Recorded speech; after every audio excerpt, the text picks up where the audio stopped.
ஸ்கூல்லேருந்து வர பசங்களுக்கு இதை மட்டும் செஞ்சு கொடுங்க. ரொம்ப ஹெல்த்தியாகவும் இருக்கும், அதே மாதிரி ரொம்ப டேஸ்டியாகவும் இருக்கும். கண்டிப்பாக வேணான்னு சொல்ல மாட்டாங்க.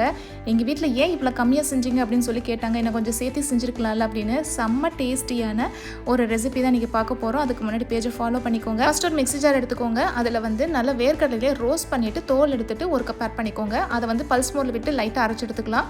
அதே அளவுக்கு பொட்டுக்கடலையும் ஆட் பண்ணிக்கோங்க. இதில் ஒரு 10 பேரிச்சம்பழம், ஒரு 1/2 டீஸ்பூன் அளவுக்கு கொக்கோ பவுடர், இது எல்லாத்தையும் ஒன்றா வந்து மிக்ஸ் பண்ணி பல்ஸ் மோடில் விட்டு அரைச்சி எடுத்துகிட்டு வந்துக்குங்க.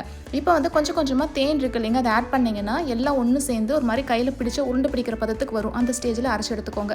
இதை அப்படியே எடுத்து ஒரு பட்டர் ஷீட்டில் போட்டு நீங்கள் உங்களுக்கு ஏதாச்சும் எதில் வேணால் நீங்கள் மோல்டில் செட் பண்ணிக்கலாம். செட் பண்ணிவிட்டு மேலே வந்து நான் சாக்லேட் வந்து ஸ்ப்ரெட் பண்ணியிருக்கேன். உங்களுக்கு சாக்லேட் வேணாலும் பீனட் பட்டர், அப்படி இல்லைன்னா வந்து டார்க் சாக்லேட், இந்த மாதிரி இன்னும் ஹெல்த்தியாக வேணும்னா அது மாதிரி பண்ணிக்கலாம். ஸோ நான் கொஞ்சம் சாக்லேட் போட்டால் கொஞ்சம் நல்லா டேஸ்டியாக இருக்கும், பசங்க சாப்பிடுவாங்கன்னு ஆட் பண்ணியிருக்கேன்.